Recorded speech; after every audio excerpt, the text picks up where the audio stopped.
Are you ready now? The bacon. Woo! The bacon. Nice. Bless you. Thank you. The bacon smells good with the Brussels sprouts. Alright, so I have to do my action, huh? Action! No, just kidding. Alright, ready? Yes. Action! Hello. Welcome to Thursday, May 21st. This segment of Have you done your homework / research?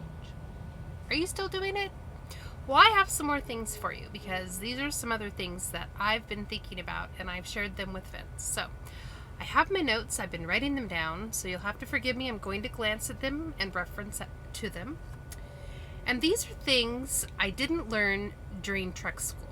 Now, I did a 40-hour class in Portland, Oregon to get my Class B CDL.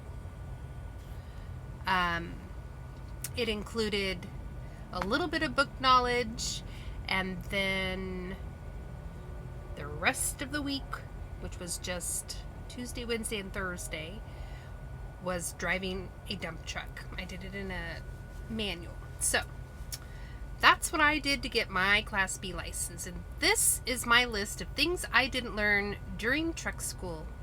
There are some companies, such as Panther, that do not require any previous experience to drive a straight truck. I had Vince, who already had his Class A, who already knew about things like hours of service, what a QC, Qualcomm, OmniTrax, onboard computer system were all about, how to fuel, all of that. So we do mentor some teams that took their test strictly in a Class B, but didn't necessarily do a school. So you did all the studying and you just went and you rented a vehicle that was Class B and you took your test for the driving portion of it. But there's some people that are just really green out there and don't have any trucking experience. So these are some things that I personally didn't know anything about, and maybe you as a viewer don't either, and you need to maybe do some more research or ask more questions about them. So here's my list. Pre-pass for way stations. I didn't know what one of those was. At any rate, it's on our inside of our windshield, and when you cross a way station, it beeps green that you're good to go and you don't need to pull in, or it flashes red at you, meaning you have to pull in. But that's not the only way.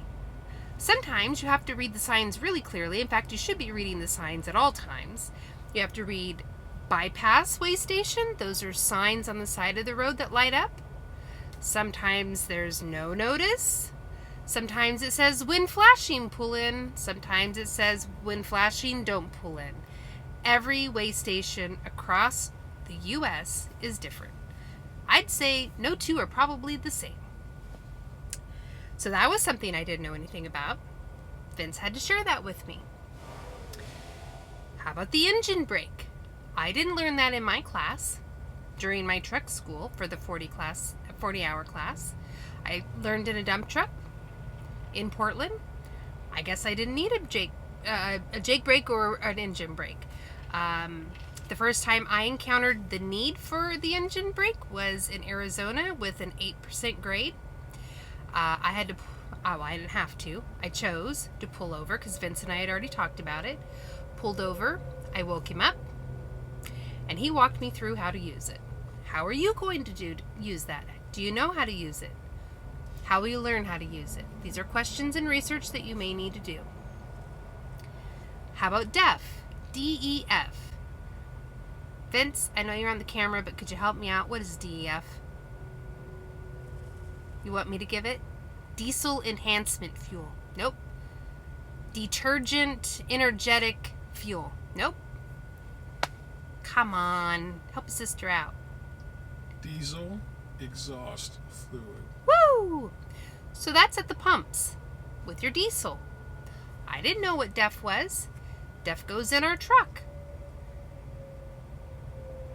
How about fueling? Let's talk about that. I've never fueled a semi-truck before. It's different.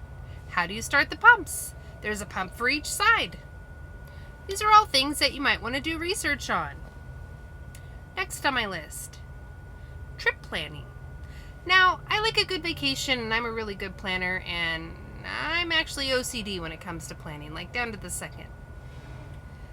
But trip planning out here is much different. Things you need to think about: fuel and brake stops, truck-specific GPS. I didn't know there was such a thing. Who knew Google's Maps on your cellular device will work here in the semi-truck? And most of your chain stores, such as Target and Walmart, Best Buy, don't carry truck-specific GPSs. How about the difference between a parkway versus an expressway? Did you know in New York City area, there's a difference and trucks can't go on a parkway, they have to stay on the expressway. What kind of place are you going to? Where are you picking up? Where are you delivering? Vince and I like to Google satellite view where we're going. Are we going somewhere residential? Are we going somewhere where there's a dock? Can we park there late at night? Especially when I roll in at 2, 3 in the morning. Where are we going to relocate after we deliver our load? That's really important. That's part of trip planning. I didn't know this. Reading signs such as the hazmat signs. Oh my goodness. Our first hazmat load, I ended up going through Dallas, Fort Worth, and I totally got rerouted on my own off of what we had our GPS set up, because I had to follow what the signs say where hazmat vehicles can go. There are specific ways. Different cities like Atlanta don't permit trucks down the middle on the interstate unless you are delivering in the middle of their town. Otherwise, they require you to route around their city on their 200 road or 400 road or 600 road. How about stamina? Do you have stamina? This is all part of trip planning. Do you have what it takes to go the distance? I didn't really in the beginning. Now I can easily do 500 to 600 miles on my shift. Now my arms really hurt for probably the first 6 to 8 months out here because it takes stamina. After 5 p.m. parking. Where are you going to park if you need to park to do a 30-minute break or shut down for the night? I guarantee it won't be a truck stop or very rarely a rest area, definitely after 7, 8 p.m. Truck stops fill up. People stop to shut down for their 10-hour break. Hours of service, or HOS. Now, Vince did have his Class A, and I would go out on the truck with him, so I kind of understood it a little bit, but I really, truly didn't understand it. I encourage you, if you do not understand hours of service, whether you're solo or you're team driving, please do research. Whether it's on YouTube or asking other truck drivers, just do your homework. It's really important. You can get cited and fined, and DOT doesn't like it, and our carrier doesn't like it when you aren't following the rules. There are rules for a reason. Keeps us safe. Loading freight for equal weight distribution over axles. I didn't know this was a thing. In our short truck, you have to have the load in the box over the axles a certain weight, otherwise you cantilever the truck, and it really makes for a squirrely ride if you have too much on the back, and you'll be too heavy if you have too much on the front of the axles. I didn't know this was a thing. Freight securement. I get, because I've moved, done some other odd jobs in my life, that you have to secure things in a trailer. However, in the box of our truck, we have either load bars or we have straps, and it really makes a difference on how you want to secure that. And you want to secure it because once the freight is in your truck, you're responsible for it. So that's really important. How truck stops work. I've stopped at truck stops, like many of you probably have, to fuel up your car, to go in and get your snacks, but how do they really work? How do the showers work? How does the CAT scale work? How did the pumps and maybe their apps work? That's all really important to know. Do you know this information? What kind of cell phone service will you have when you're out on the road to get your loads, to make sure that you can talk and communicate? Internet service, will you need that as well? Entertainment, such as Netflix, reading, crocheting, knitting, woodworking. I'm not really sure what you're into, but what will you do when you have downtimes? At any rate, these are some things on my list that I've been keeping track of for the last week since I did my last video on are you doing your research? Are you doing your homework?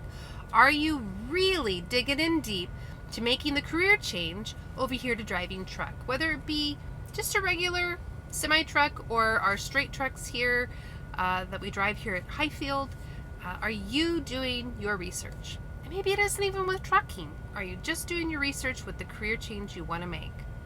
The city you want to move to? Any of it. Do your homework. So, that's all I've got for you. If you have questions, definitely put them down in the comments. We will respond to them. The last video, we had 2 people shout out to us via an email. We've responded to both of them. They were great questions. I think someone asked if you could have a third person in our truck. Panther does not permit a third person, such as a child or a family member. And I can't remember what the other one is already. But anyway, they were great questions, and we did reach out to both of them and answered them, and we really hope we helped in making some choices and their research. So we hope, and Vince is here with me, of course he's my camera guy. We hope that you subscribe to our channel. We just hit 300 subscribers. I know maybe for some of the bigger channels that's not a lot, but for Vince and I that is a lot, and we appreciate every one of those 300. And as Vince would say, Don't leave money on the table. all right, bye.